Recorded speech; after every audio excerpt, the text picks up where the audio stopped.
It's August 2nd, 2021. This is Roqe.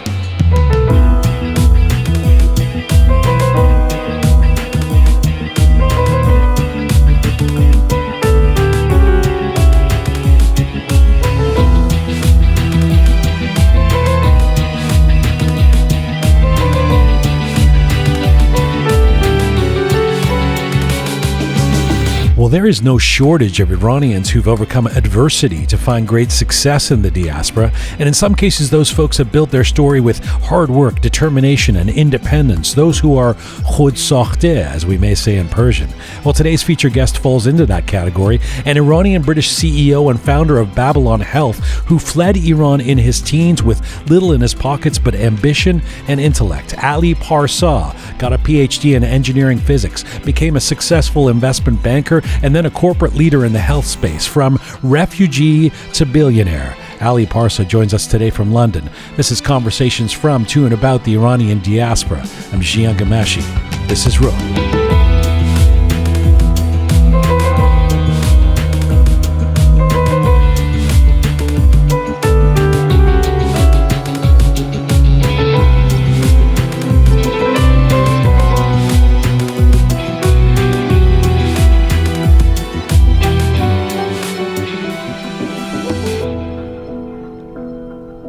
Hi there, welcome to episode 132 of Roqe. Hope you're keeping well wherever you are tuning in from around the world. Salam dostan aziz. امیدوار هستم که خوب و میزون باشین. Hello to you from Toronto, Canada. Kian is back. Chamas Charanot. I wish I could say I'm happy to be back. Kian, it's so good to have you back. You know, I didn't realize how much I'd miss you, but when you abandon the show and leave me with these two, I am suddenly recording the show and looking at Reza and Shaya is my my family is visiting from Winnipeg. My sister and Kiana, my sister's kid, and my sister's partner, they're visiting from Winnipeg, and so there was a big dinner last night, and my mom and my sister they confronted me. No way. They were like, my mother was saying, I think, no, that's Shia. Wait, how do I do my mother's impression? Anyway, they were saying, why do you treat Reza so badly? Right? Like, you're defending Reza? What? They say, oh yeah, you're always so mean to Reza. What? I'm like, yeah, come on, hang on a second. Let me give you the context. They were like, you're nice to Shia, and you and Keon have your banter, but this poor Reza. I'm like, you guys don't understand the way that Reza carries on in the office. I mean, I'm doing everyone a favor by knocking him down a peg or two, strutting around with his loafers and his.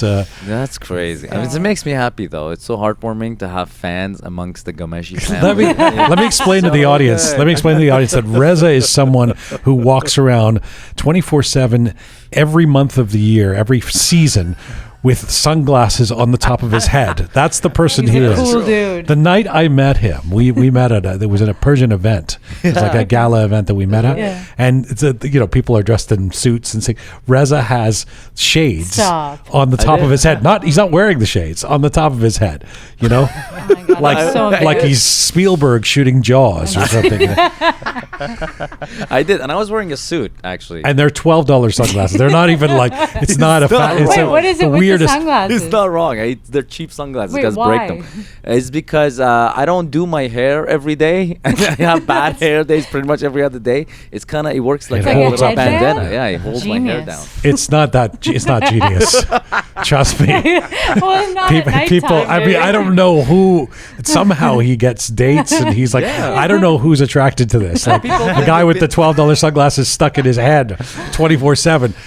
He has a target market. He really Very does. Slim. He really does. Specific, but it works. People think you've been out all day, out and about. Busy guy. See, listen, look how excited we are. The Keon's back. We're all like joking around. It's been morbid around here. I should listen back. What happened? Shia was lying on the ground. Is depressed. Wait, who did the letters of the week? Harry Super P. Oh, that's sweet. Oh, so you didn't listen? Well, I listened. I thought you'd come back and listen at least. Listen, I was in paradise. Typical Keon. Would you listen? Don't get me started, all right? How long is your birthday? It's been a month you've been away for your birthday. It's still going on. For as long as possible. Just squeeze it. The only person that has a birthday all year long. Aren't most girls like that, though? They try to squeeze it for like a month. I don't know about that, Keon. I think you have some ideas of what most girls are like. We are coming to you on roqemedia.com. It's there that you can link to all of our platforms. roqemedia.com. It's the hub. It's the baby of Ponta, the artist who creates our website and does some really cool graphics on there. Check it out, roqemedia.com. It's where you can become a patron of this program. You press the button that says support us. We appreciate that support. We crowdsource to keep this going. We're on an ongoing mission to build a new audiovisual encyclopedia of Iranian diaspora identity, and our platforms are Spotify, SoundCloud, Apple Podcasts, and CastBox. And if you'd like to see visuals with Roqe and see us on social media, find us on Instagram or YouTube right now, Roqe Media. And if you like your Roqe descriptions and bulletins in English and Farsi, check us out on Telegram. You know, Keon, we have, first of all, I should mention Ali Parsa, Dr. Ali Parsa, coming up in just a little bit. I'm so looking forward to talking to him. He's just been named one of the 200 richest people in the UK, which in the country of lords and, you know, monarchies and all of that is saying something. He's obviously a billionaire and or twice over or whatever it is. But his story is really fascinating. And one of the things about his story that I have to ask him about, he comes, you know, as a 16-year-old, he, I guess, escapes through Pakistan or something. We'll get to that when I talk to him. But he arrives in England and he decides that going to high school would not be efficient enough. Like, he wants to be more productive than that. So he figures, I'll teach myself the O and A levels, which is what they were in England at the time, to go to university rather than go to high school. I mean, who thinks that way? That's what leads this guy. I mean, it's brilliant that he's able to do that and teach himself, but it's also brilliant that he was thinking that way at the age of, as a teenager. So it was just within him to become successful. Yes. Think of a 16-year-old teaching themselves O and A levels, and then think of yourself, Keon. I was going to say Reza, but okay. Right, that works too. No, Reza was deciding which glasses to put on his head. Oh, man. Hey, listen. It took him years. You guys better take it easy on me. Ghomeshi family is going to get pissed off. So Ali Parsa joining us from London. It's an honor, actually, to have him on the show. Very much looking forward to talking to him. Keon, we really did miss you last week on our shows. We also had, I should mention, I don't know if it's a coincidence or not, it was our best week ever. I know. No, it literally was. Like, I was like, I miss Keon. And I was like, the vibe wasn't good. Then I got the numbers. We literally had the best week ever of Roqe. 2,000 followers on Instagram. Like a bad luck charm. I mean, our Apple, Spotify, thousands and thousands. Should I just leave? I mean, people couldn't get enough of the pod. They were like, something's different. This thing's magic. This is the. All right, I'm walking out right now. The door. I'll lock myself out. No, honestly, I really felt thing. the absence of you. I really missed you. Okay. But then I did look at the numbers. Listen, Keon, maybe it's best if you just don't come back. We need one of those real-time graphs that shows the dips when someone's talking. You know, like I'm surprised that you guys. When Shia talks, it spikes up. You know, all informative stuff. Surprised you guys didn't arrange a meeting with me. Like, listen, Keon, you're great, but let us show you some charts from last week. It's all in the numbers. No, I mean, I think it. Listen, we had a really moving and I hope helpful episode on Khuzestan. Yeah. We had Dr. Sheila Nazarian. We had a number of other things before that. We had Kayvon and Bessal Balour. And so, the show keeps growing, but it was a funny thing to look at. When I got the stats and I was like, I could downsize and the show gets better.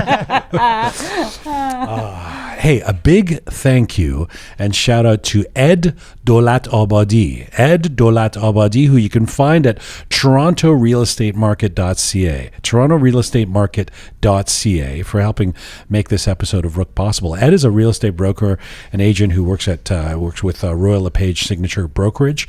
One of the top in his field, but also puts a real emphasis on caring about the community and giving back. Ed was born and raised in Tehran, came to Canada about 24 years ago. He has over 20 years of experience in management, sales, marketing, combined with the education and passion to help people, which this has made him one of the most successful realtors in the province of Ontario.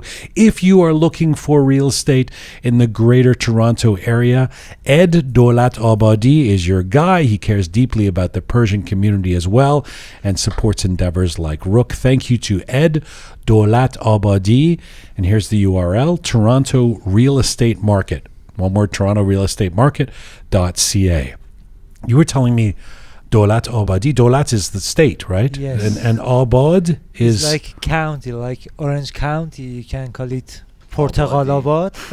That's true. That's true. Orange County is Portagalabad. So would Dolat Abad or Dolat Abadi would be state county? Yes. So interesting. Doesn't translate into English well. I mean, nobody's called... Do we have County? that? I've never Phillip heard that. State County? No. But that's interesting. Dolat Abadi. And sometimes it's just Abadi. Yes. And then sometimes it's Dolati. Yes, And that's then, right. yeah. Yeah. And sometimes it's Abadan, which is like several Abadi is Abadan. Oh, I didn't And it's know also that. the name Wait, of I thought a Abadi city. was the plural. Abadan is the plural of... Abadan is the plural of Abadi. Oh, that's interesting. Yes. Is that in general? Like, is Ghomeshi... Ghomeshian. Gomeshian would be the plural? Yeah. That's so interesting. Roqe Team. Yes, take it easy. Stick to English there, kid. Still in You the didn't say her last Barbados. name right. Ghomeshi. Remember the time that Keon read her own name wrong? It was Oh, yeah, Cayenne. Cayenne. It's like Keon. And Cayenne. By the way, Nice. how was it there, the It was Barbados? amazing, but you know what really canceled it out? What's that? Like my version of hell on earth is Pearson Airport The Toronto during airport. the pandemic. It is the most miserable place on Where earth. people, first of all, you have an amazing tan. I changed races, can't you tell? Yeah, Keon's come to work Lucht so that we can see her tan. I mean, you're very, you're not, you're, I'm wearing a gym you're outfit. revealing yourself. Yeah, with my But bare so, what's the situation in Barbados? Do you wear a mask everywhere, or what's? I mean, you wear a mask indoors, but it's kind of, like outdoors, you don't wear a mask really. Nobody. So yeah, were they so- stringent about that in the Caribbean? Listen, there was like I think I did about like 3 different tests before I Right. even arrived there. So Right. it's everybody's vaccinated there, so it's pretty safe. They Everybody's do a good job. vaccinated there? Yeah, you have to be vaccinated to get there. Oh, to get into the country. To get into the country. Oh, so that's it's not right. like the That's States right. where no, you not know, at all. No. or- So it's or, quite safe. yeah, okay. Incredible. It's a beautiful country, beautiful people. But like I said, the airport. You've been there, Jian. Yeah, you I know have. how I just came back awful from the it States a is. couple weeks ago. Yeah, it's you mean the lineups It's and all just that? screaming children, and so I forget how wonderful the trip was. You see You're a rich welcome. people problem. That's right. She's Entitlement. complaining about yeah. 4 I'm hours just- of waiting at the airport lineup. I'm educating you all how. Reza hasn't been able to what- eat all week. He doesn't have any money, and you. I'm starving over I'm here. informing the public of how what it's like to travel during a. I wanted to give a big shout out as well to Kati Kavandi, Immigration Services Inc. Kavandi.ca. Kavandi.ca is where you find her. I was thinking about Kati, and I actually asked her about this. I called her due to the recent news in Iran. With respect, I mean, there's lots of news in Iran, but you guys have heard about this, the possibility of restricting some internet or some internet users. Yes. So to check this out, apparently the word immigration is the most used word in Google searches in Iran. right Whoa. now. And like immigration demands have skyrocketed in the last few days. I mean, if you need a testament to the vibe of a country or what's happening there, when everyone's Googling immigration. So anyway, I mean, I'm thinking about Cassie. If you want to find the right immigration consultant and you don't want a consultant who might, take advantage of this huge amount of applicants for beneficial purposes, giving misleading information or whatever. If you're looking for an immigration consultant, search if they are official members of the ICCRC. Look up their reviews. Kati Kavandi Immigration Services Inc. is well known for working honestly with their clients, very responsive, handling and chaperoning successful applications all the way through the process. Just check out their reviews on Google. Kati Kavandi is the name, Kati Kavandi Immigration Services. The Instagram page is kati.kavandi.immigration, or go to kavandi.ca. Obviously, we'll put those links in the description of whatever platform you're listening to us on right now. We've been putting up these Roqe funnies on our Instagram site, and it's always comical to me that, people find this stuff interesting. So you remember the story about Moshtaba in the garage? Yeah, that's right. 16,000 downloads. Come on. Of just Moshtaba in the garage. And then yesterday we put up Isa and Musa. Yeah, that's right. The dynamic duo. Jesus and Moses, Isa and Musa. Yeah. And so that one's now rocketing up the charts as well. Wow. If you want to check out our Roqe funnies, they're on our website at roqemedia.com and on Instagram as well. All right, well, good to have you back, Kian. We have some letters. Yes, we do. Yeah. What do we? I'm catching up over the last few episodes. Just quite a pile of really beautiful letters. Yeah. What are we gonna? What's the focus today? We have some on Dr. Sheila Nazarian. We have some on Behzad Balour and Kayvon Zand as well. All right, we'll get to the letters. Did you want to say something, Shaya? No, welcome back. Aww. Oh, okay. Thank you, Shaya Jun. Where's my welcome back, Reza? Welcome back, thank Kian. you. That's what I wanted. The tension is palpable. Just a few hours into Keon's return. All right. The fabulous Keon, Captain Reza, Groovy Shaya. We'll see you on the other side of the interview for the letters of the week. Let's get to our featured guest. When we talk about successful people in our Iranian diaspora, I'm not sure there's a way to overstate the success of our featured guest today. In fact, he's been listed in the Times in the UK as one of the 100 people to watch in Britain. Dr. Ali Parsa is a British-Iranian healthcare entrepreneur, a former investment banker, who says he has dedicated his life to putting an accessible and affordable health service in the hands of every person on earth.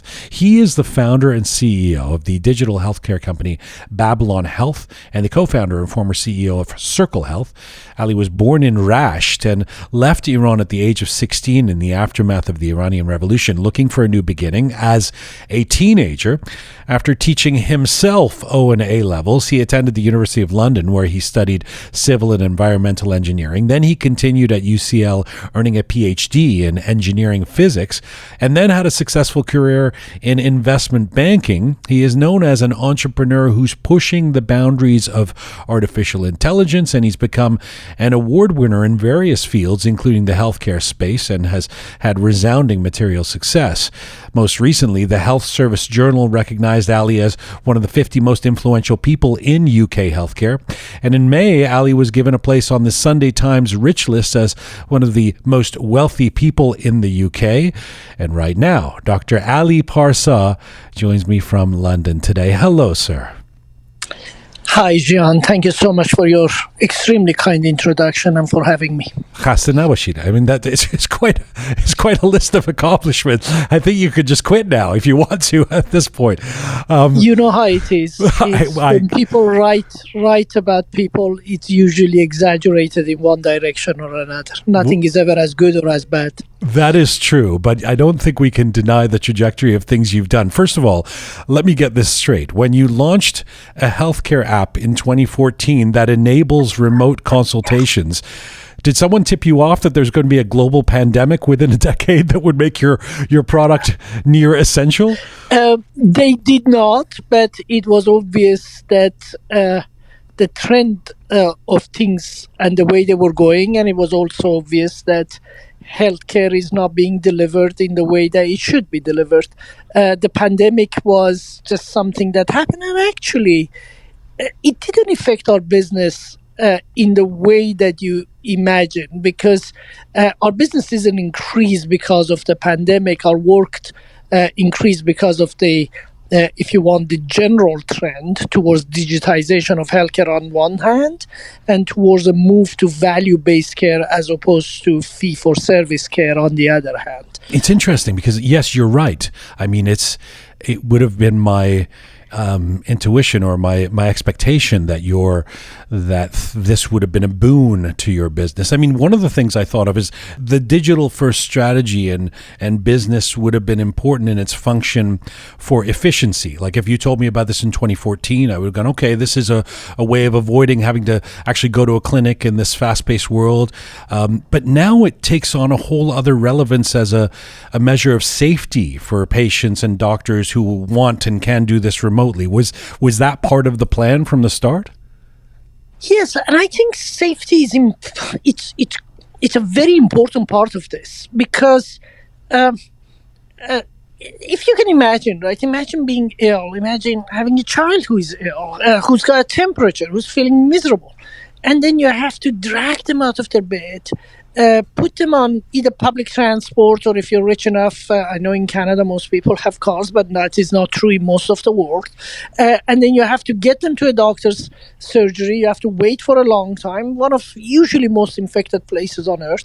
And then until that child can see a doctor for a short period of time. I mean, just in today's day and age, it's just a really archaic way to go see a doctor. When you are feeling at almost your worst. So it didn't make sense from a convenience point of view, from a safety of the person point of view, but also the system doesn't make sense from a basic health point of view. If you look at your car, Jian, it used to break down often. Like 20 years ago, I used to drive my car, it broke down. I took it to a mechanic, they fixed it, I drove it, it broke down again. Right. Today, my car just doesn't break down because we buried so many sensors in it that it pre-warns you when something's going wrong. We do it with an airplane. We do it with almost every other asset we have. Right. We just don't do it with human bodies. So I think digitization of healthcare, it's not about delivering the old model of healthcare, which was sicker. Wait for somebody to get sick and then try and do your best for them. But it's actually about how do I keep you healthy? How do we try to prevent crises and emergencies by monitoring you closely enough and being able to deal with you before a small problem becomes a crisis. But how do you react to me saying? I mean, I don't want to sound like a Luddite. You know, I love my gadgets. You know, I'm a Gen Xer with my gadgets. But I like to see my doctor in person sometimes. I mean, it gives me comfort somehow. Does that work against your technology, or do you think I'll change my attitude as I use it? No, absolutely. I mean, we have clinics in the countries that we operate. We own and operate clinics where you see our doctors physically when you need to and when you want to. And in countries where we don't operate our own clinics, we partner with clinics who are already there doing a great job. And you can go and see them entirely at your choice. You're absolutely right. There is nothing Luddite about the way we want to choose to seek healthcare. Sometimes I like to go to a shop and buy something physically. Sometimes I like to order it and have it delivered to my home. Those personal choices really matter. The problem is when you don't have that choice and you always have to go see a doctor who often is not available. Right. And I have to say, I mean, even with this pandemic, not having the pleasure of using the Babylon Health app, my doctor did, I guess, you know, we downgraded to using phone calls, you know, because nobody was going into the clinic because of COVID. And it did occur to me that why do I always have to go in? Because half of the things that I was calling him about were just, you know, should I get another prescription for this or what should I do about this? And I mean, it makes a lot of sense, as you say, as the world digitizes, that this is the way. I mean, I'm guessing that we're going to be walking around in a few years. You're more of a futurist than I would ever be, but with gadgets or devices that are constantly monitoring us and telling us what we need to do, and that the idea of having to pick up and go somewhere so that somebody could assess us will seem archaic, right?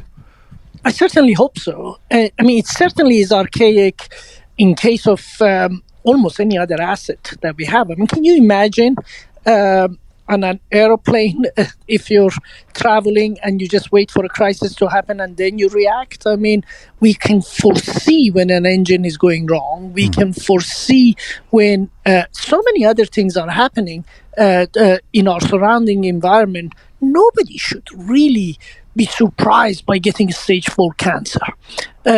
Most cancers, just take cancer, one of the biggest killers of humanity. Most cancers are curable if we get them very early, and many are incurable when we catch them late. And most cancers have enough signals that we could catch them early if we were monitoring. We just don't monitor.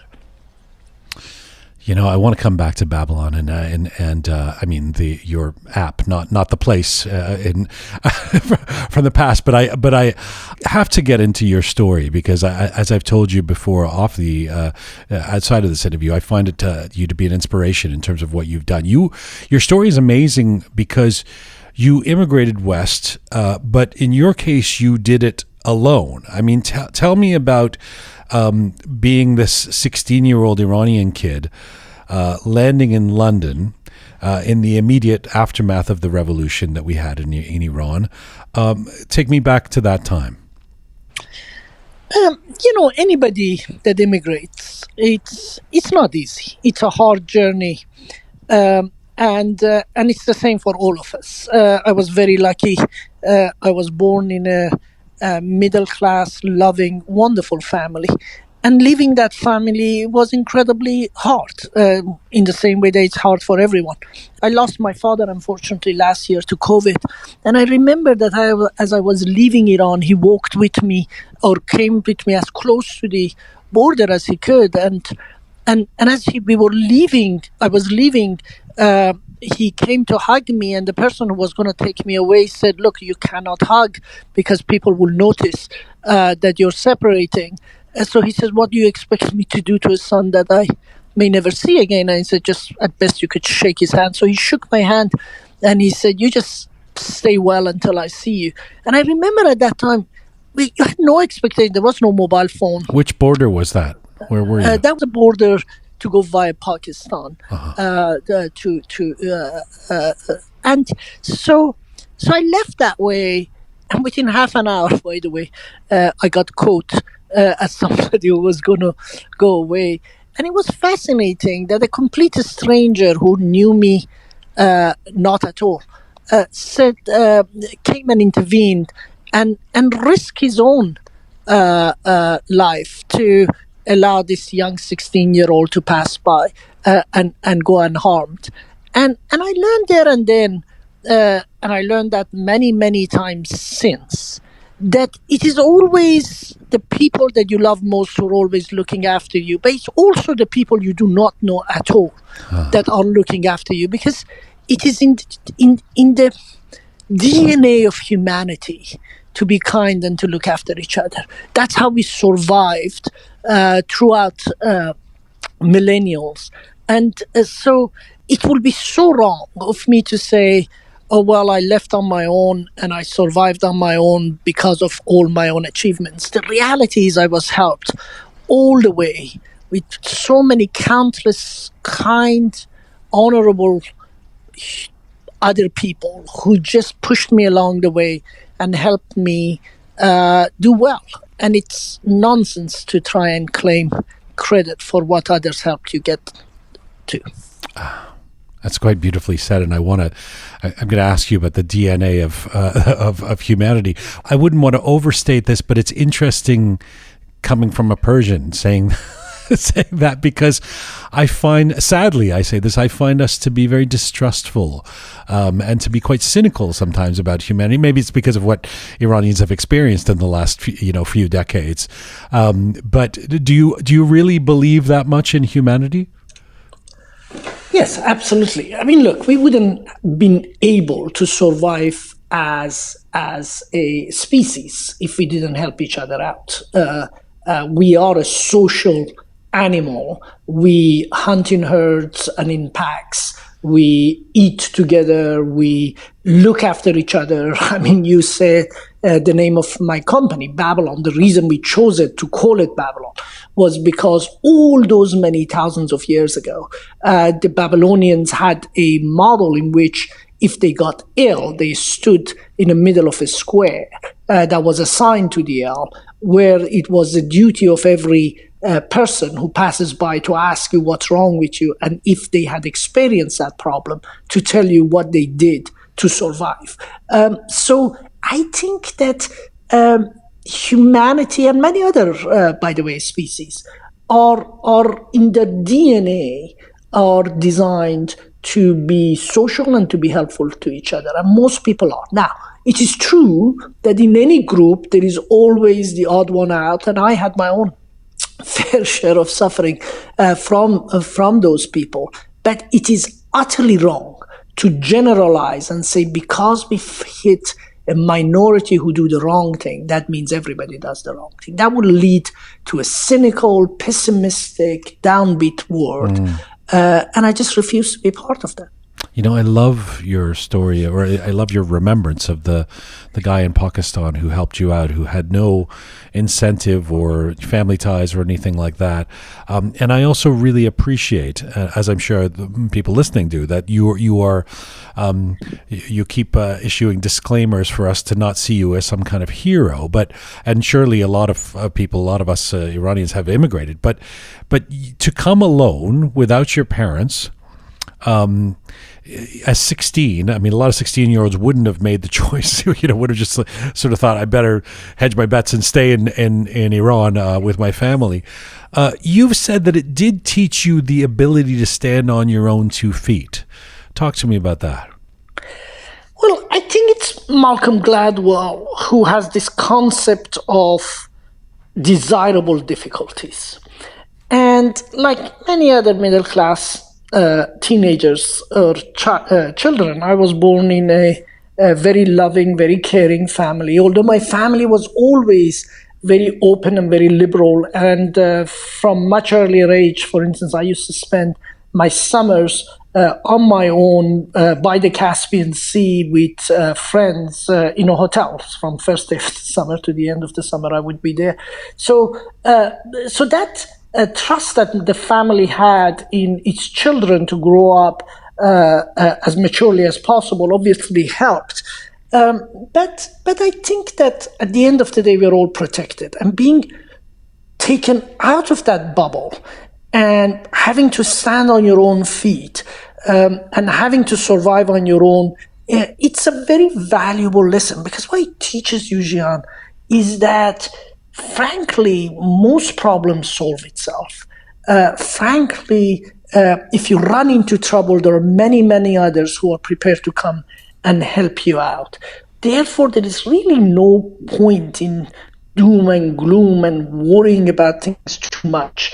And also, as it's a great foundation for entrepreneurialism, because we lost everything. I mean, I went through the kind of poverty I don't wish on anybody at some stages of my life. But you kind of learn that when I was at my poorest, I was as happy as I am today.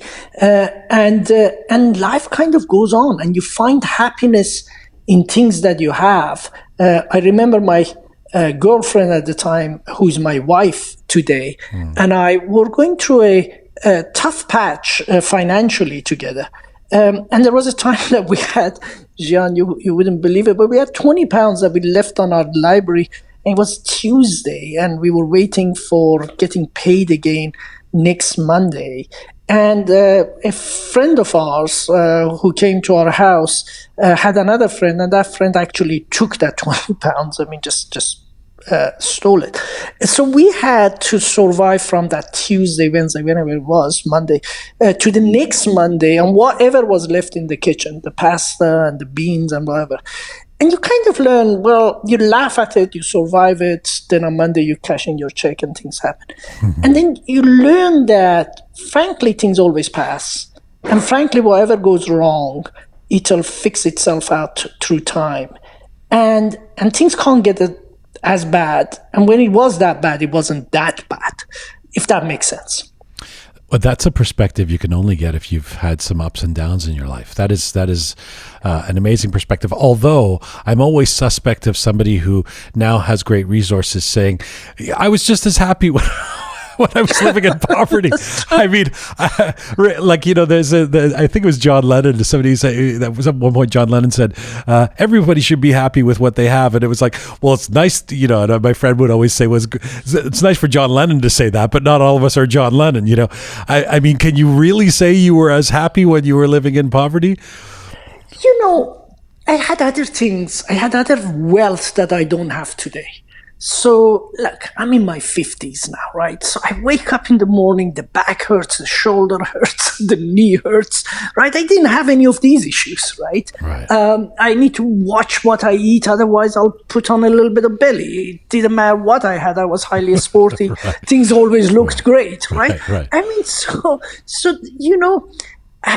different things come to a different way. Now, on the other hand, I don't want to say for a minute that if you're poor, you have all the opportunities and all the possibilities than if you're rich. That's just nonsense, right? Money may not make you happy, but money will solve many of your unhappinesses. And you can buy your way or spend your way out of challenges, problems that you have. So it's a really good point you make, and I don't want to sound flippant. You have the option now to, like Richard Branson and Jeff Bezos, to go to space that you didn't have when you were in poverty. That's right. But then on the other hand, going to space is not a necessity, right? That's certainly true. How did you teach yourself O and A levels of education? It wouldn't occur to me as a teenager to say, okay, well, actually I can skip high school and teach myself these things. How did you do that as a new immigrant? Well, again, look, I was 16, right? I landed in UK. I'm almost 17 now, right? By the time I arrived. Then I had to learn English because at school I learned French. I didn't speak any words in English. So I had to learn English. That would have taken, let's say, 3 months. Then O-levels at the time, or GCSEs now, it's a 2-year period. And then A-levels is another 2 years. So that's 4 years, let's call it 4.5, with learning English and then fitting into the school calendar years. When you're 16, 17, 4.5, means you go to university when you're 20, 21. It seems like ages away, right? It just seems that that's the time most people go into university when they're 18. So at the time, or 19. So at the time, it felt like I had no other choice, but I had to figure out a way of cramming it in to get my results, to be able to go to university and not lose any more time. Now, by the time you buy it, you kind of figure out the year is not here or there. It doesn't really make a difference. I like how you say these things as if they would be logical to anybody else. Most immigrants would cut themselves to slack at 16. They've come alone and go, it's going to take me a couple of extra years that it takes the guy down the street in Hillingbrand to get to university. They wouldn't necessarily think, well, I better teach myself. I mean, this is an interesting insight into your character and your personality. You're clearly ambitious. I mean, you've always, it's entrepreneurial thinking to think as a teenager, hey, I can fast track this if I do it this way. I don't have to go into the lane that everybody's going into. Would it be true to say that this was in you early? Yeah. Look, I was lucky in many ways. One of the ways I was very lucky at was that my father used to work outside of the city I was being brought up. And when we were little, we lived in Tehran, and my father used to build bridges, roads, stuff like that. So he will come every 2 to 3 weeks to spend a week with us and then go back again. And I remember going to school like at the age of 6 or something, and I was really unhappy. So he came home one day and saw me very unhappy. And in a moment of kind of kindness, we talked to my mama, why don't you hold them back a year? And then he goes, next year, what changes does it make? And I remember then as a result, I was always a little bit older at school, a few months older than everybody else. And you can imagine when you're a few months older than everybody else, then you're always kind of the leader, because when you're 6 or 7, a few months make a huge difference. So I was always a captain of the football team, the head of the class, this and that. And I think that kind of gave me a different perspective maybe but maybe that was also the result that I remember my school teachers always telling my parents that I was a little bit rebellion and different. But I think every child is different in their own way, and I'm sure that now that I have my own children, I see them being different than others in their own ways. So I'm not sure how unique that was. One of the ways you're different, I mean, maybe this is what it means to be entrepreneurial, is that at every step of your life, you don't just follow what you're doing in a straight line. So you get your PhD in engineering physics in 1995. While you're doing that in the 90s, you co-found a media production company for which you win a Royal Award for Young Entrepreneur of the Year. I mean, how an engineering nerd becomes an award-winning person in media promotion is is quite curious to me. How do you explain that diversity at that stage? I think that was the result of necessity, right? I was doing my PhD. We didn't have enough money to survive while doing a PhD. One of the unknown realities of studying for a long period of time, including doing a PhD, is that unless there is a mom and dad who help you through it, or there is a government grant, or there is some kind of scholarship, sure, then how do you pay for it, right? So I had to find a job or a way of financing it. I looked at jobs, frankly, Jian, and it doesn't pay that much to waiter or to work in a McDonald's or whatever else it is. So you do the maths and say, well, actually, if I did this one and this works, it pays better. So we created these media events that then turned into that company, and it just paid better and allowed us to, for me to do my PhD. I did it with then my girlfriend, who, as I said, is now my wife, for her to do her studies. It worked for us. Now, it is also true that when you do your PhD or you're doing your studying, there's quite a lot of wasted time. When we are students, we don't remember it. Right. But if you put that wasted time to good use, you have time to do both. Well, I was going to ask you about that, actually. I was going to ask you later about that. But I mean, in terms of all that you've accomplished, I assume you're a very organized person. Have you always been very particular about making sure you get up at a certain time and managing your schedule and getting the right amount of sleep and just sort of multitasking, all of that we would expect from someone like you? I'm glad we're doing this conversation in English, because my mother still doesn't speak much English. But if she did hear you, she would laugh. Because I'm not... I have all my challenges as anybody else, right? Some days I'm very organized, and sometimes my kids think that I'm OCD in the way I clean after myself and make my bed every morning. And sometimes I'm not as good as I should be. So pretty average in that front. You go into the financial world after the 1990s, first as an investment banker, then as a CEO. You work at all kinds of famous financial institutions, Merrill Lynch, Goldman Sachs. What was that period about for you? Presumably, you could be a successful engineer. You could have become a professor of engineering. What seduced you into the corporate world? It's a really good question. And I think it had to do this desire that every immigrant has to kind of somehow becoming an insider.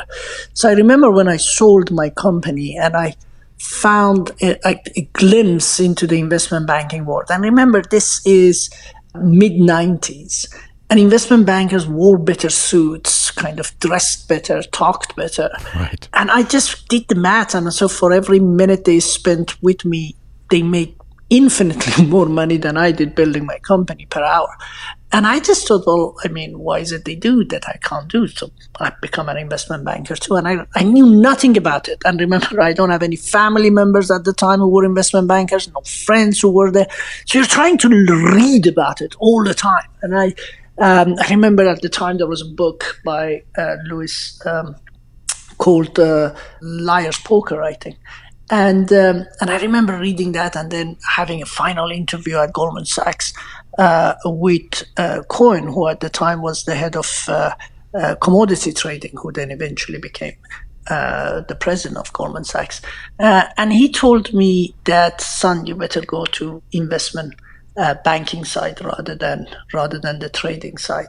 And that's kind of how I started kind of differentiating which one is which. I ended up there, and it wasn't for me. I mean, it's important to say that. I wasn't the greatest of bankers. I mean, you did pretty well. You did pretty well. Yeah, and I got promoted really fast, and I went from one to the other. But I tell you, I was never really happy as an investment banker. Not because there is anything wrong with investment banking. I'm not one of these people who say, "Oh, bankers are bad," or this or that, or it's all about money, and I don't like that. It was nothing to do with any of this. It wasn't for me because I wanted to build things. And investment banking, like management consultancy, it's all about projects. You do your best for a short period of time, you serve your client's project, and then you move on to the next thing. And I always found that in almost every project, I wanted to be on the client side. And because I was entrepreneurial, entrepreneurs really liked me, and I used to serve them in whichever bank I was. And I always used to, like, as soon as the work was finished, go and spend time with them. We would have dinners together, and we were always plotting, how can we set up something together? And that was the source of my unhappiness. It was a great job, but it wasn't my great job.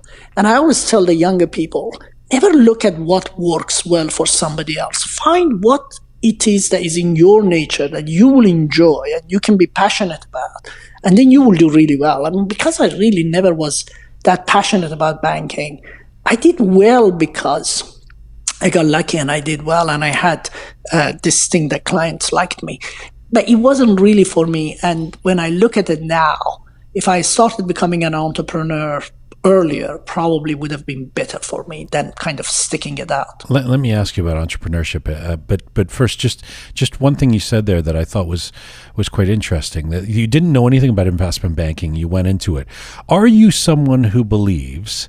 I mean, not to be ridiculous, you've already stated that you understand that there are class dimensions to moving up in social status, et cetera, that there's impediments that people can have. We know that there isn't equality of outset. But are you someone who believes, we had a gentleman on recently named Farhad Kashani, who has been a long time, he's written management books and CEO, and, he was saying, I really think that for the most part, anyone can do anything if they work hard enough and really invest in it. I'm ready to take a minimum wage job anywhere, and I know I can work myself up to VP, which he's done a few times. Are you someone who believes that's true? I think up to a limit. There is only so much any of us can cover in any period of time, so much distance any of us can cover. So really it depends where you start and how far you're going to go, right? So everybody talks about how successful, let's just take anyone. You mentioned Jeff Bezos. Jeff Bezos is, or how successful Mark Zuckerberg is. Yes. Now we must remember they were born in incredibly successful companies. They were born with a set of genetics that make them super smart. I mean, Jeff is particularly super smart. They were then got into naturally into jobs that placed them in situations where they could take advantage, for instance, in his case, see the growth and the advance of the internet at the right time in the right place. Right. And then therefore succeed, right? There is a reason why almost every mini computer or personal computer CEO or entrepreneur was born in 1955, right? Steve Jobs, Bill Gates, they were all born in 1950. And the reason for that was that by the time the personal computers were invented, they were not either too young or too old to take advantage of it, right? And so where you are, how lucky you get, this all play a role. Imagine if I was born to or imagine if the person you're mentioning was born to a illiterate family who was striving, for instance, in a war-torn village in Afghanistan to make ends meet. Yeah. And you don't have any of the opportunities we had. So therefore, your starting point would have been far behind. So when I'm interviewing people, when I'm trying to hire people in Babylon or in any of my other functions, I never ask them about what they achieved. I always ask them about the story of their life, because that gives me a glimpse of the distance they covered as opposed to where they are right now. It's irrelevant where you are right now, because that's all about where you start. Imagine you and I do a race, a 10-kilometer race. I start at the 9th kilometer, you start at the 1st kilometer. The fact that I finished the 10th kilometer faster than you is irrelevant. The question is, how many kilometers did you cover while I did that one? Right. You know, I love that answer, because it's true that with someone like Jeff Bezos, the narrative is, we always see that picture of him in that little room where how Amazon started. The narrative is a guy who had nothing, who starts with a little envelope, suddenly becomes the CEO of the most richest man in the world, and what you've just said in terms of laying out the social and economic pedagogical structures of where these people come from makes a difference. Of course, it makes a difference, and yet at the same time, I mean, you've probably hired people who you have a sense are just ready to work really hard, haven't you? Or is that you get that from the life story? I am a big believer that you hire people who have covered a long distance in their lives, that they've done something that has been exceptional, and it doesn't have to be in the same thing. So, for instance, one of the best people I hired has been an athlete, right?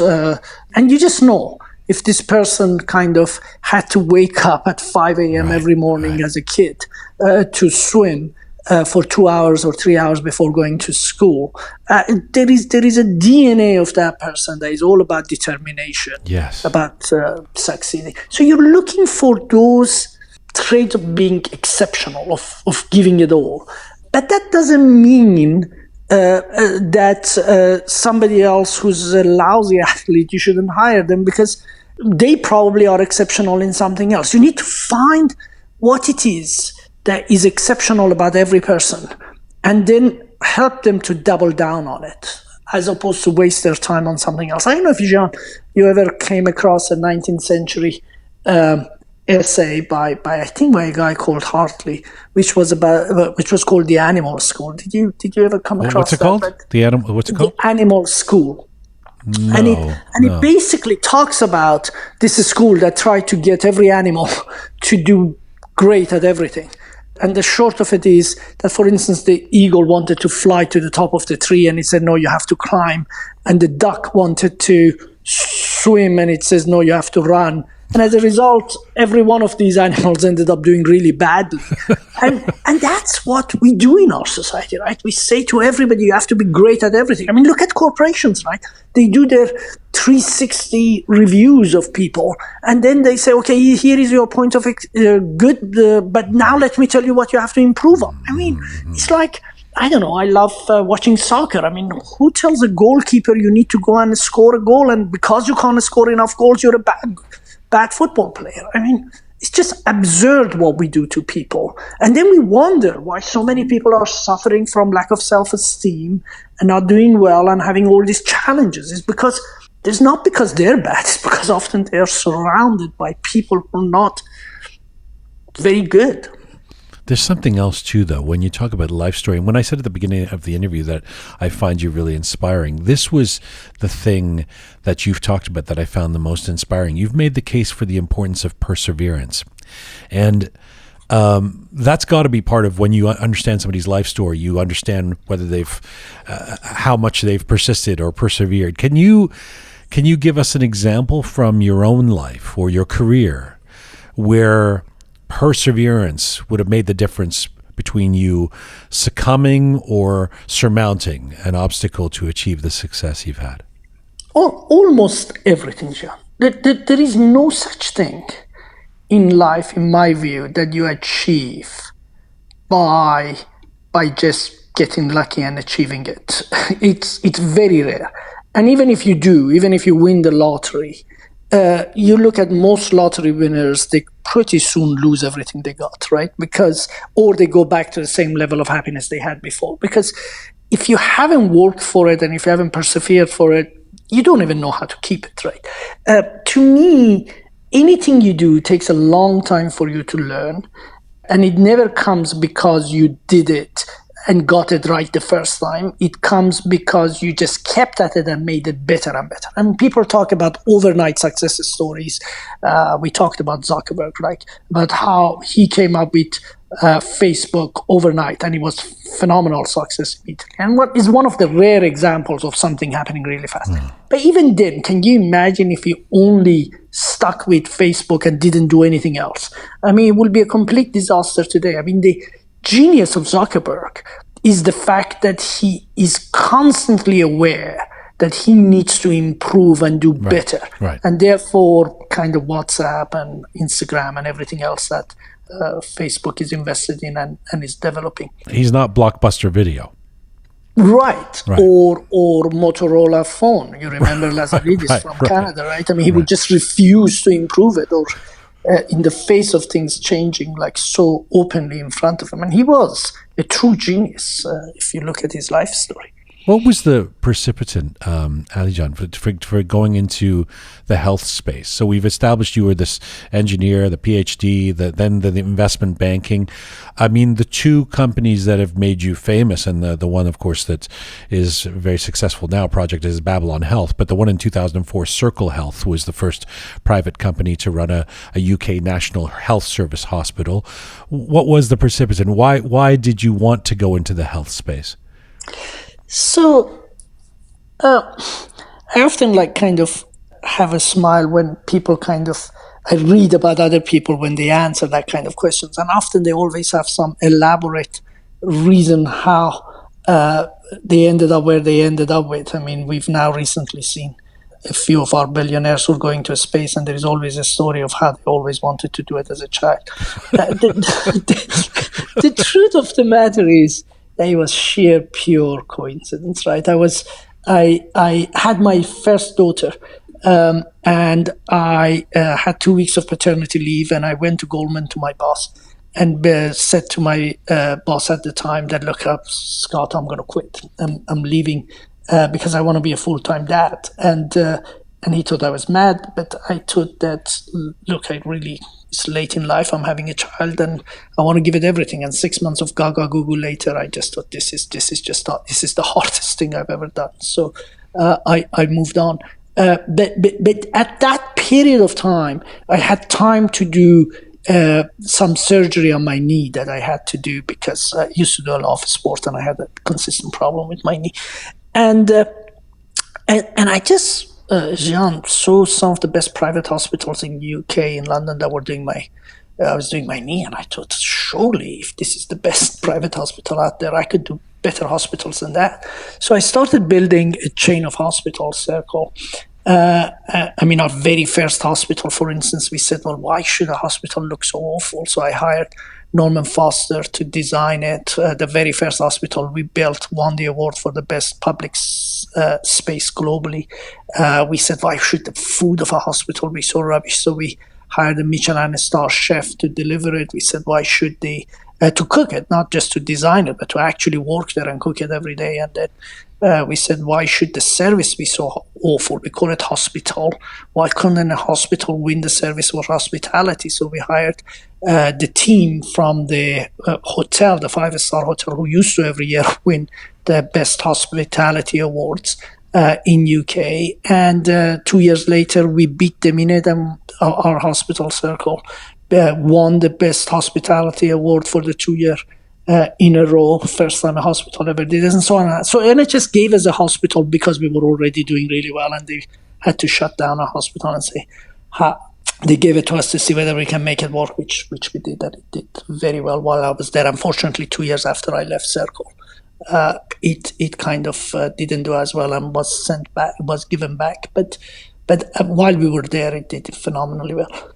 So that's and Circle did well. I mean, today Circle is the largest hospital group in UK, and it was just actually sold for £1 billion to Centene, the US insurance corporation. But it was pure accident. It was just seeing a problem that could have been done better and going to solve it.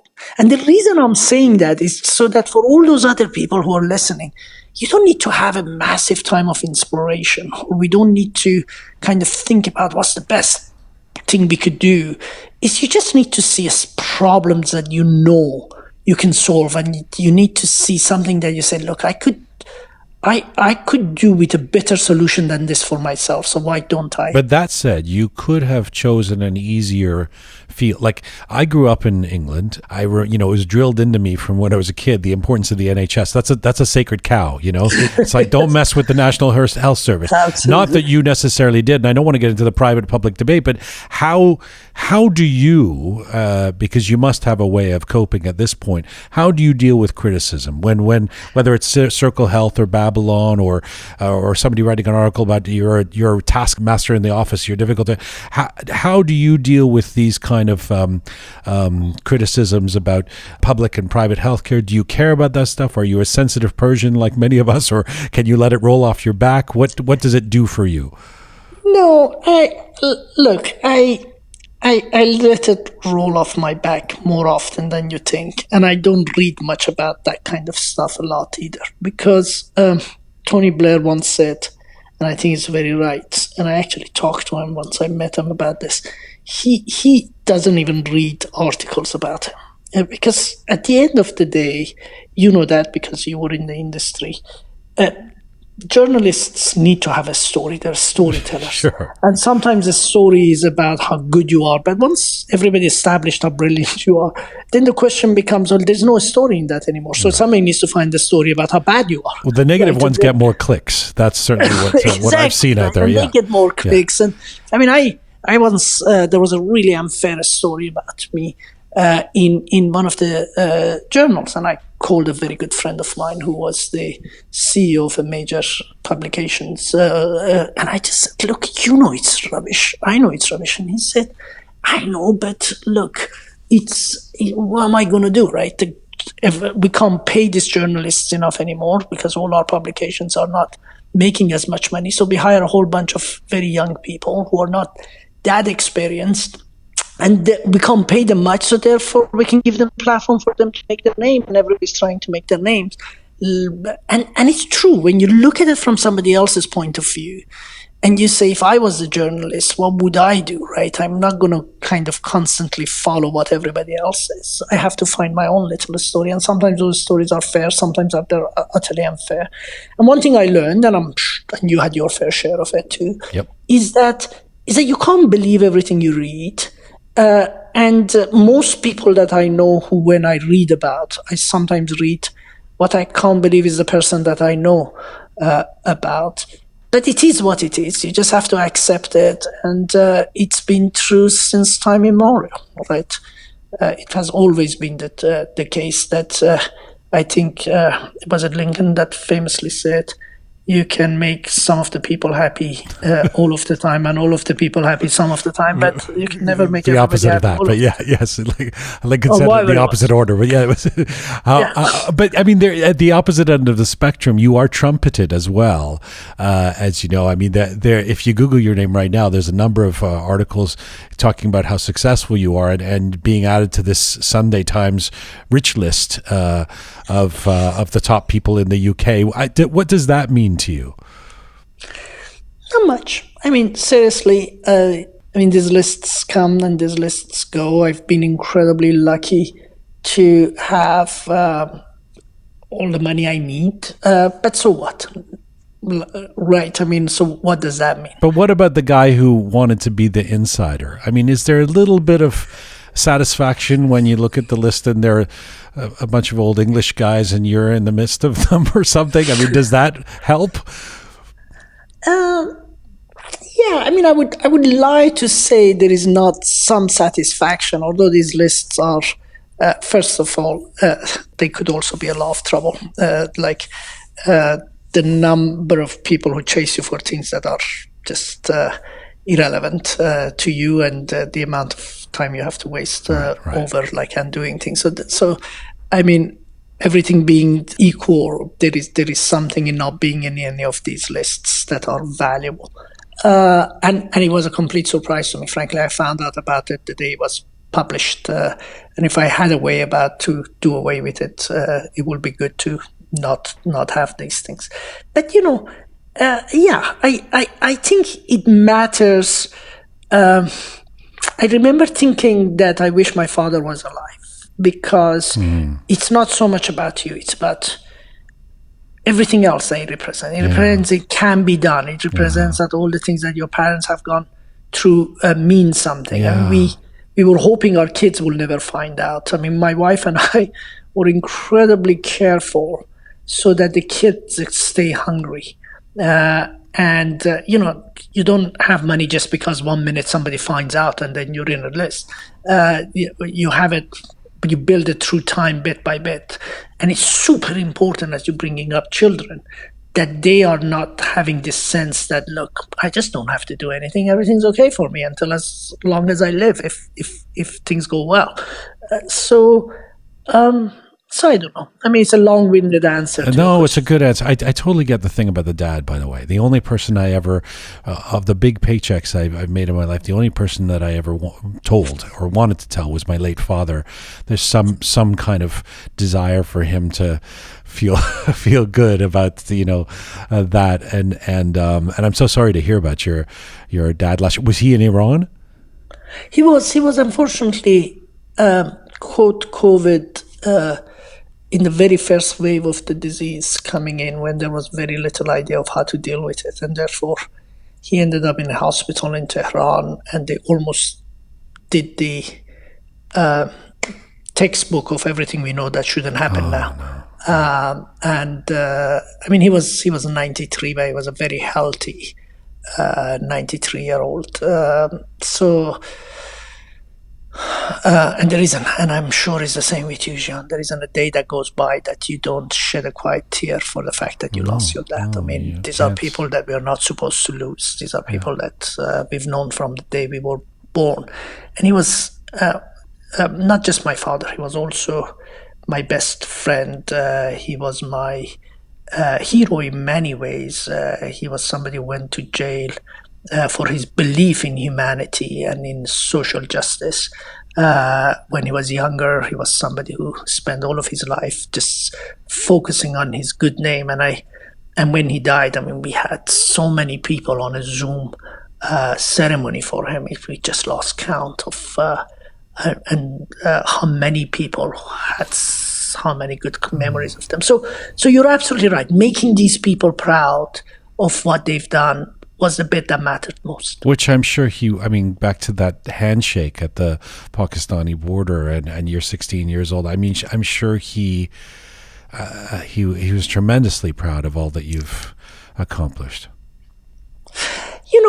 It's really interesting. He was proud before we accomplished anything, because it's in the same way. I don't know if you have any kids. I do.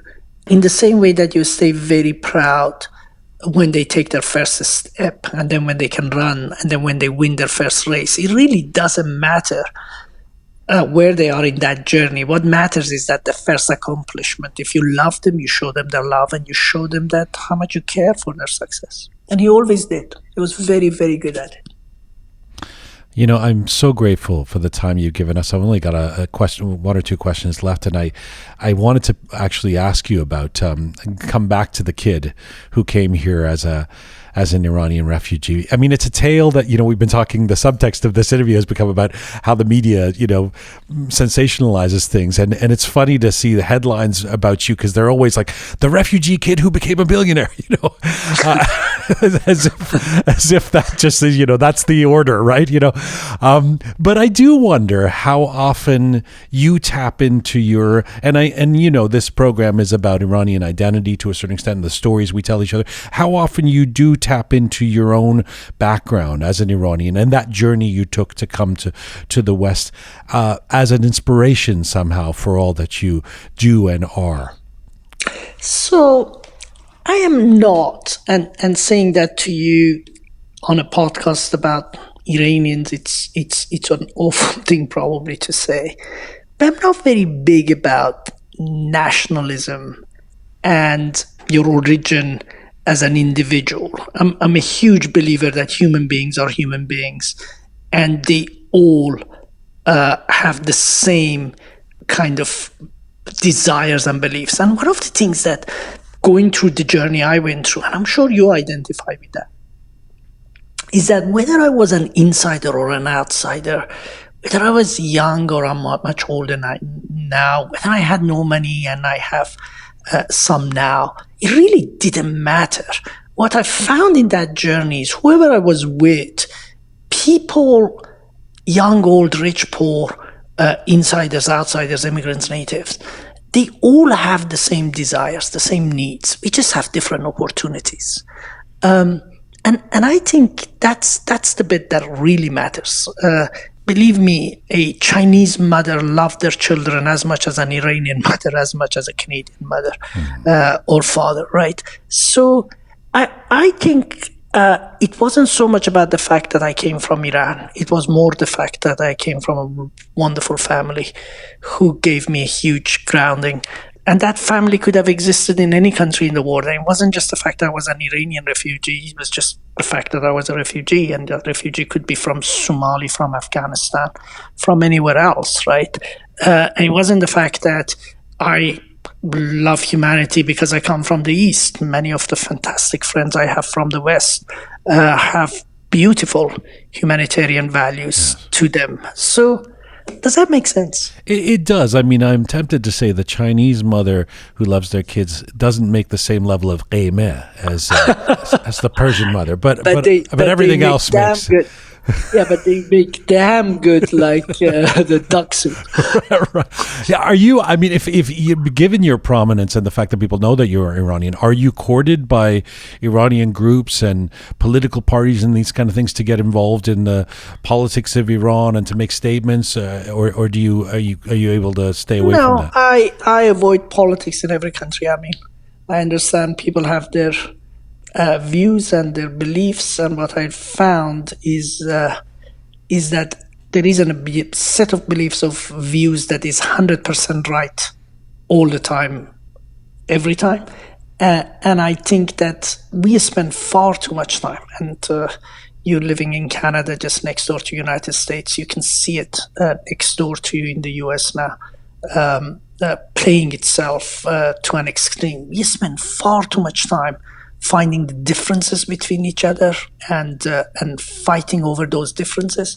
Well, those are all just a matter of context. So let's just depoliticize that from the context of Iran. If you take it to the context of United States, for instance, and you take a Democrat on the left of the Democratic Party and a Republican on the right of the party, a supporter of Trump, and you take them both into a situation where they have to go to war. I don't know, take them back in the 70s when they say if they were prisoners of war in Vietnam, it would have become irrelevant. They were two American prisoners of war in Vietnam fighting side by side or standing side by side. And the same is true about anything else. It has so much to do with context. And I think we do much better as humanity if we find areas in which that we have in common. Having said that, there are crimes that humans commit that are just criminal or inhuman and are unforgivable, and nobody should stay quiet about those either. I've really enjoyed talking to you. A final question. I mean, there's so much you've said in this interview that I feel like I should find in a book of inspiration. But given what you've described as your ups and downs and this perspective that comes from that, to be on the lists that you're on now and where you've been before that, what would you say? And this is, I forgive me because I know it's not a question that has any empirical answer, but what comes to mind if I were to ask you, what's the greatest lesson you've learned about what makes a good life? I think there are 2-3 things that make anything a good life. First is you have to have the basics right? The hygiene. You have to be healthy. You have to have enough money not to be starving, all of those things. Without any of those, it's very hard to have a good life, right? I mean, if you have a degenerating disease that is giving you pain every single day, it's very hard to say, look, I have happiness, right? Yeah. So you got to get the basics, the hygiene factor, right? Let's assume that. Let's assume that. Outside that, I think it's all about, do you have something that inspires you every day? And are you surrounded by people that you love being around? And I think if you get these two right, And both of those are things you could do something about. While in the first instance, it's harder to do something about the hygienes if things are wrong. It's hard to fix it. But those things are, we all can find something that inspires us and we aspire towards. And we can all avoid the people who make us feel miserable, right? I mean, it goes back to one of the earlier questions you said, what about all the detractors? Well, learn from what they say, because often when somebody's detracting, they have something right that you just are oblivion to. So you have to hear it out and try and fix it. But on the other hand, if they're negative people, just avoid them. So I'm a big believer in avoiding negativity, focusing on the positive, and keep going, and not worrying too much if things go wrong, because you can fix them. And if you can't fix them, then you learn from them and then start again, if that makes sense. Dr. Ali Parsa, I thank you for the time. I thank you for the education and the inspiration. I've really enjoyed this. Thank you so much. And I thank you for your kindness in having me both on and in being such a wonderful questioner and listener. Thank you. Thanks. Bye-bye. Bye. Ali Parsa is a PhD in engineering physics, an entrepreneur, and the founder and CEO of Babylon Health. We reached Ali Parsa in London, England today.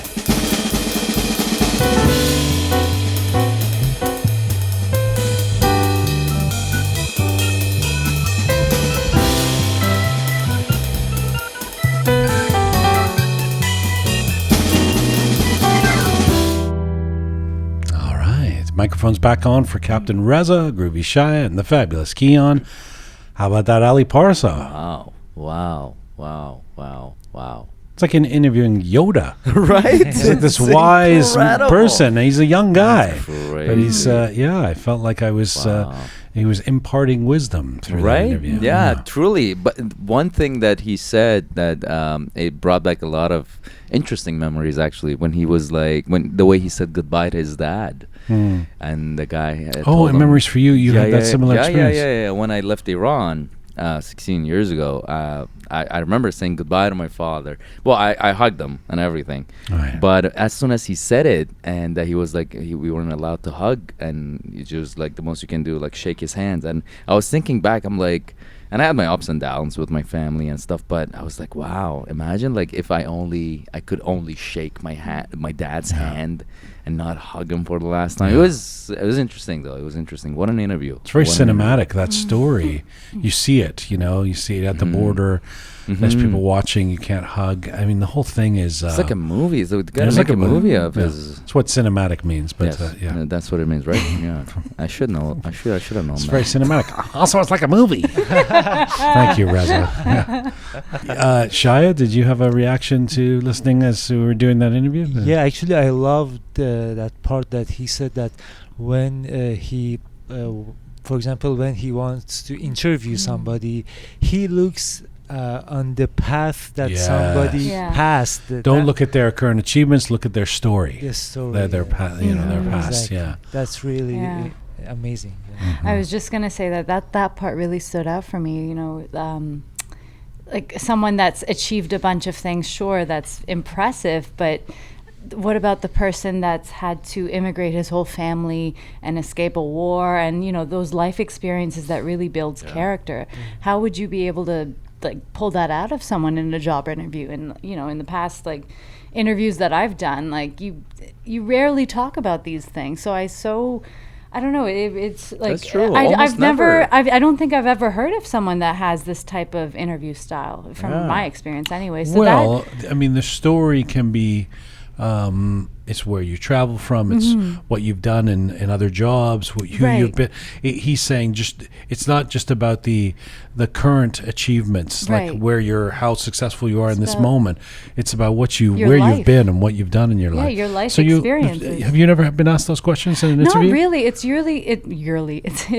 purely based on professional experiences from what I've experienced, at least, just focused on that, and rarely focused on your personal life, like things you've had to endure. And usually I found that I've had to stay away from those things, don't bring up those personal issues and things that you've had in your life. I guess some people may not. In some cases you may not have to volunteer that information. It's True. People would know. So, you know, and that- he's directly asking them. So he but actually. I think there are sort of omnibus or general questions that are asked in interviews. No, like something like what has been one of the great challenges in your life? You ask those Sure. questions to find out about somebody, and they say, oh, well, when both my parents died. Oh, really? But it also does depend on how much experience and your educational success. Like, whereas at least he made it sound like he's more focused on someone's life, like what they've endured and what they've done. Yeah, because even when you get asked, like, what are the biggest challenges you faced in your life, you always, like, try to think of it professionally. That's right. Like, what were the biggest challenges of my previous work or my previous, like... Which is a shame, because you miss out on all these other incredible human Absolutely. beings that have so much to offer, and you wouldn't have been able to find them. Yeah. But I don't think I can't. No, we just did the interview. But I can't remember. Was it?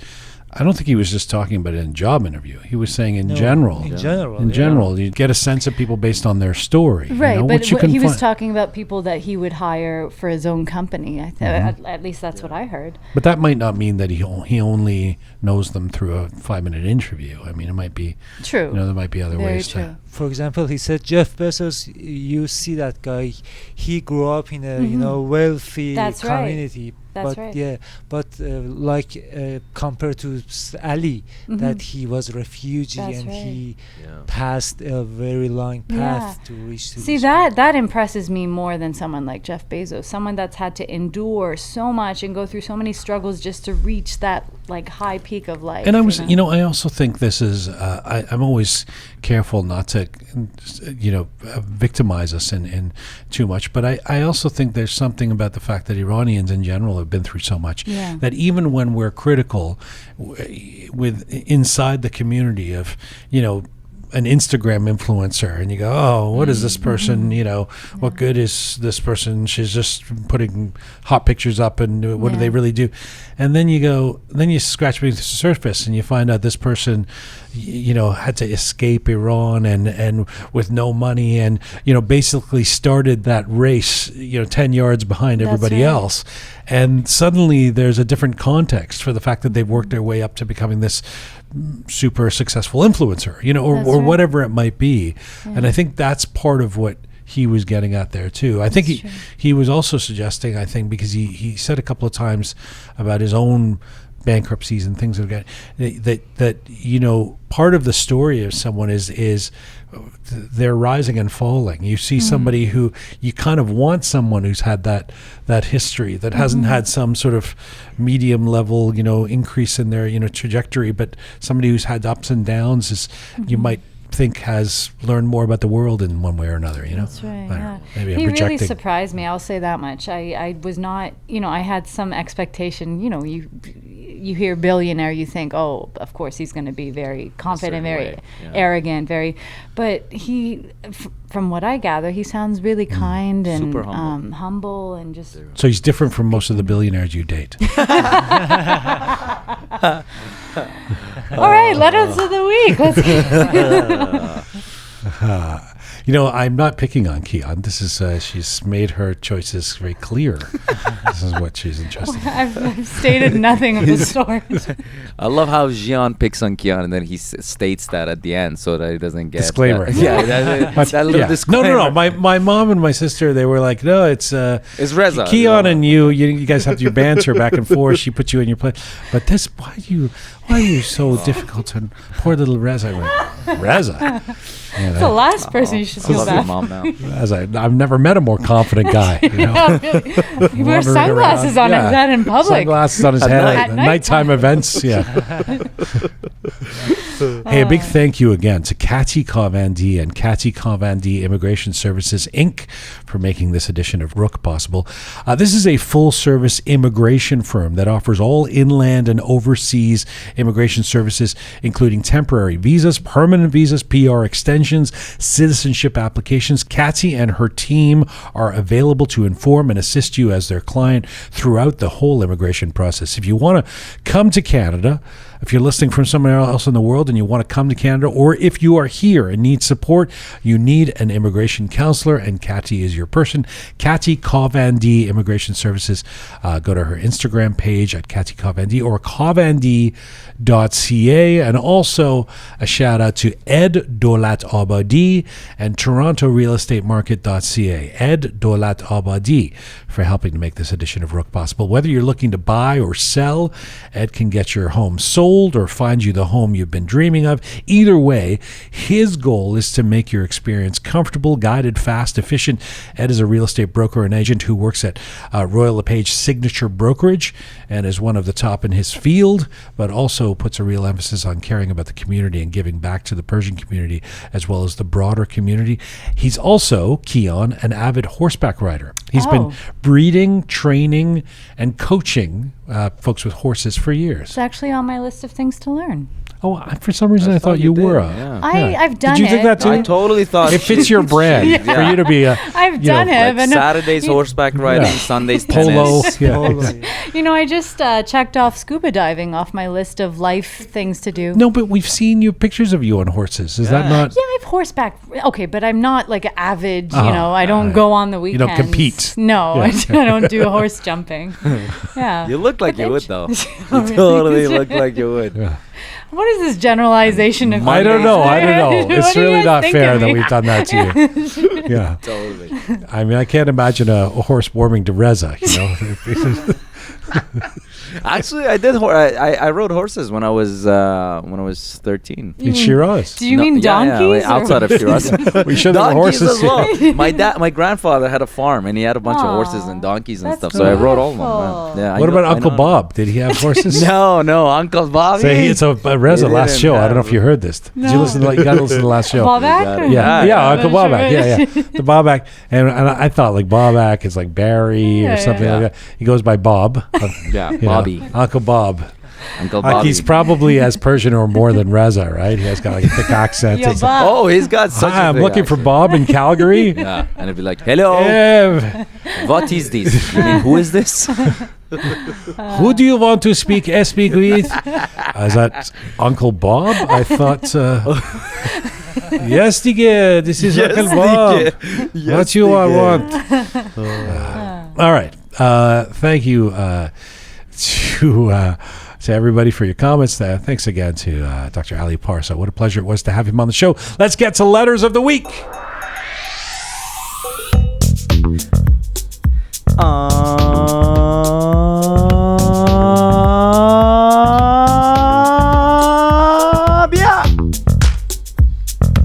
All by himself.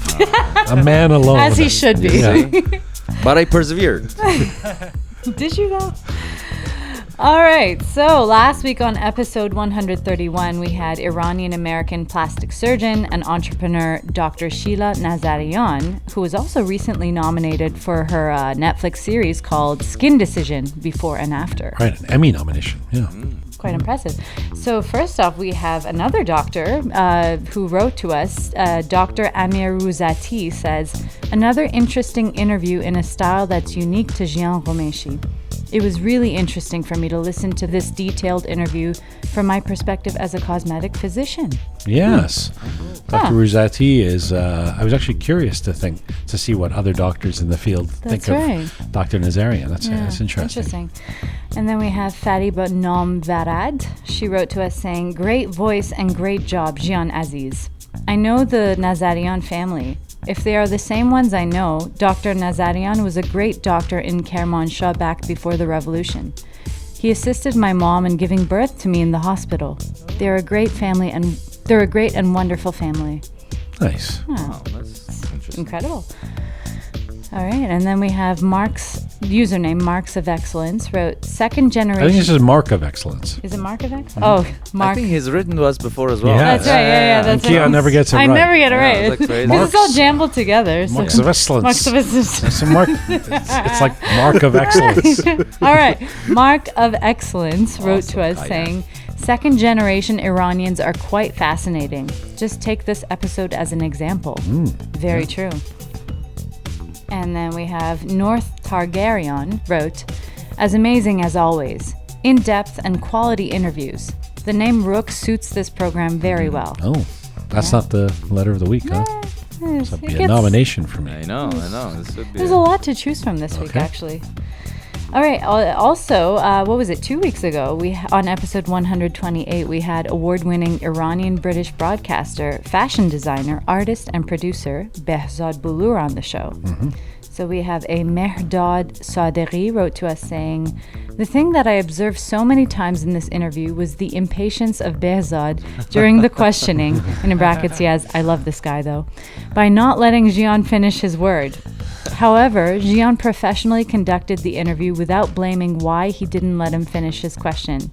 It reminded me of the interview you did with Billy Bob Thornton, and why people were saying at that time, this classic interview should be used as a textbook training for college students in radio broadcasting courses. Not only on how to keep your cool during an interview, but how to treat your guests smoothly. I don't want to compare this interview with that one, but I only wanted to say, Jian is a very strong interviewer for every situation. Well done, Jian. Wow. That's really, I need this Mehrdad, what is it? Mehrdad Sadeghi? I need Mehrdad Sadeghi around me during the day, giving me, that's a really nicely said. I didn't find Behzad Bulur, for sure. He's very enthusiastic, likes to jump in. Yeah, that's his personality. And so it was okay. I didn't mind that he did that. It was a bit of jousting there to get some word in, but I really enjoyed speaking to Behzad Bulur. Thank you for that letter, though, Mehrdad. Appreciate it. All right, then we have Sam Musavi wrote to us saying, "Great episode.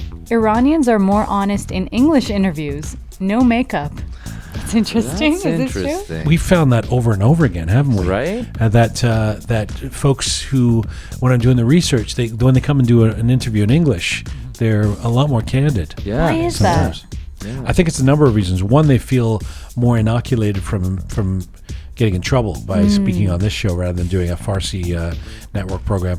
But I think the other thing is when your vocab is a little bit more limited, you can't speak in sort of nuanced and in somewhat evasive, poetic ways. You know, you got to get straight to the That's matter. true. It's like my Persian speaking. Exactly. Yeah. So I think that's part of it. Wow. Yeah. All right, then we have Abuzar Binesh wrote, "Combination of Roqe and Behzad is great. Thank you, Jian." Nice. And then Arash Moini wrote, "Durud! Since 20 years ago, I have been Behzad's fan of Shab Shishom and Shab Haftom on BBC Farsi Radio. I was so looking forward to this interview. Many thanks and well done, Roqe Team." Thanks, Arash. Nice. Very nice. And then username PD2021 wrote, "The expressive power of both of you is excellent. Even if you're not familiar with English, you will understand this. Congratulations." All right. And then Mohammad Gorji wrote, "I've been looking for a good English podcast for my little brother in order to improve his listening skills. Thank you for Roqe. It's full of what I was searching for. And also thank you for your sexy voice and accent." Oh, Oh my, accent? accent. It's about me. Yeah, absolutely. All right, and then we have Purya Afshin wrote, Maybe it's my American Canadian accent. Maybe Maybe I'm not they're- speaking with a yeah, that's that I don't right. have a Persian accent means I have an accent. Yeah, I guess from our perspective, you don't have an accent. I don't but to talk someone like else- tease, the ting. Yeah. Don't think that you know me. Can we interview her at some point? Yeah. I think it's necessary. All right, and then we have Purya Afshin wrote, "I can hear Behzad's passion for the love of art, history, and culture. He seems in great shape. I'm sure, or I hope, he lives more than 85 years." That was a reference in the interview. He said, "I think I'm going to be dead by 85." Or he's going to Yeah. pretend to be Yeah, dead and that's then right, live. that's right. Years. Interesting. And then Tanaz Asifi wrote, "Thank you for this, Jian. Inspiring interview. I really admire Behzad's passion for Farsi and everything Iranian." Nice, Tanos. Beautiful. Thank you. Yeah. All right, letter of the week time. So this week's letter of the week goes out to a Setare Mahdavi. She wrote to us about the Kayvon Zand episode, and he's the queer artist, musician. So she writes saying, "In every podcast, you open a window to my mind and turn on new lights. I believe it's time to understand each other and to have non-judgmental behavior. And this podcast just hits it on the nail. Jian, the attention you pay to the details of your guests is remarkable. You're a smart interviewer. Thanks, Roqe Team. You do an amazing job. Wow, that's beautiful. She lost me a bit with the thanks, Roqe Team. It was nice with the up until that part. Wants all the praise. I mean, thanks, Roqe Team, except for Reza would have made Except for sense. Reza. Imagine. The problem is when they say thanks, Roqe Team, it includes Reza. How do we? That's If everyone's thrown in there. I mean, you hope producer Susan would be thanked, Ponta the artist, Super P, Roham, Savvy Roham. Savvy Roham. Yeah. Roqe Mehrdad. Mehrdad. Literally everybody except for Reza. No. And why are you so hard on Reza? He's so nice. He's good. He's a nice boy. Mother, you have no idea what you're speaking of. This person is a monster. I'm gonna send Jian. Do you know what he would have done to Elizabeth Taylor? He would have terrorized her. He would have terrorized her when they were dating. He would have stolen from her. He would have made her wear shades on her head. Okay. Well, thank you to Setare Mahdavi for that beautiful letter. That's so much appreciated. Thank you to everybody. Thank you especially to Captain Reza for enduring some fun ribbing. See, people don't get to this part of the podcast where I say I love you. They just hear the beginning, and they don't know about the shades on his head. They don't know what all that. We need to post a picture so they believe us. Hey, I owe Jian's mom a bouquet of flower. I'm gonna send it to her. Pardon me? What? Kian's mom? No, Jian's mom. Kian's mom. What you said was cinematic. Yeah, be good at movies too. Thank you, Reza. Yeah. All right. Enough hijinks. See you on Thursday. This is Full Time for Roqe for today.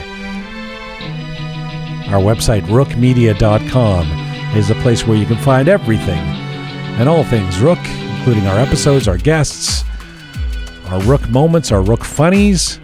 roqemedia.com, where you can become a patron of this show and support us for $5 or $10 a month. Press the red button that says support us. Producer Susan, Ponta the artist, Thoughtful Nagin, the fabulous Keon, Super Parsa, Savvy Roham, Roqe Mehrdad, sponsorship Sean, Captain Reza, and Groovy Shaya. Thank you guys for putting this show together. Thank you to all of you out there for supporting us and sharing our content. Please subscribe if you haven't done so already. You can do that for free on any of our platforms. And you can find me on Instagram, Facebook, everywhere, Jian Ghomeshi. In the meantime, Mizun Bashi.